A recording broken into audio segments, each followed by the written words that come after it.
Now let us solve the question number 21. Dear student, at the terminal speed, the acceleration of the ball will be 0. Now, as the ball is moving up, the viscous force will be downwards, and that will be equal to k Vt square, where Vt is the terminal speed. There will be downward gravity, that is mg as well. Also, the speed is upwards and the buoyancy is upward as well. We can write down that B will be equal to mg plus k Vt square, as the net force is 0. Buoyancy will be equal to rho 2 into Vg, and mg will be equal to V into rho 1g plus k Vt square. From this, Vt will turn out to be equal to under root Vg rho 2 minus rho 1 divided by k. And hence for this question, the correct answer, as we can see, is option number 2. Now let us move to the question number 22. Question 22 says a drop of water of volume V is pressed between two glass plates. Water spreads to an area A. The force required to separate the glass plates is.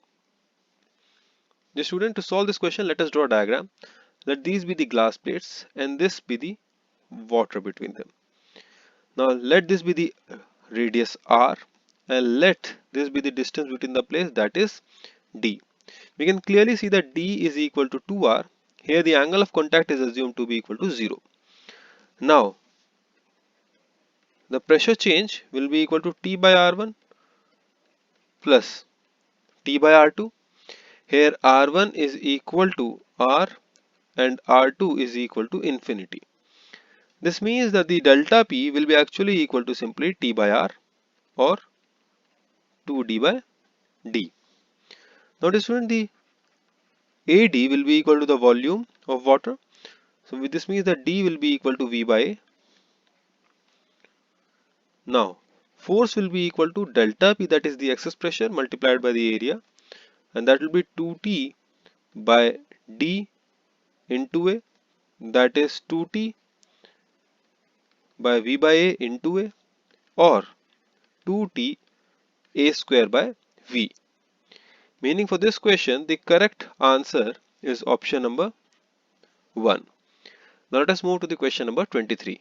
Question 23 says a large tank is filled with water to a height h. A small hole is made at the bottom of the tank. It takes time t to decrease the height from h to h by k. In the next time t, the tank empties. The value of k square is. Dear student, the time is actually given as under root h1 minus under root h2 when the height is being decreased from h1 to h2. Now in the first case, t will be equal to capital A by small a under root 2 by g root of h minus root of h by k, that is a by a root 2 by g and root h by k minus 0, because at the same time the tank empties as well.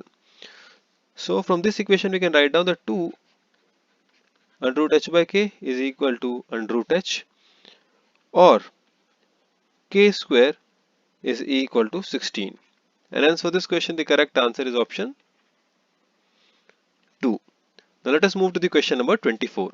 Dear student, to solve this question we will use the Poiseuille's equation. The rate of volume flow is given as pi p r4 by 8 eta L. It is given that the pressure difference is increased from 4p to p while the radius is decreased by a factor of 2. This means that dV by dt in second case by dV by dt in first case will be equal to P2 by P1 into R2 by R1 to the power 4. That will be equal to 4 into 2 to the power 4, and this will be 64. And hence for this question the correct answer is option 3.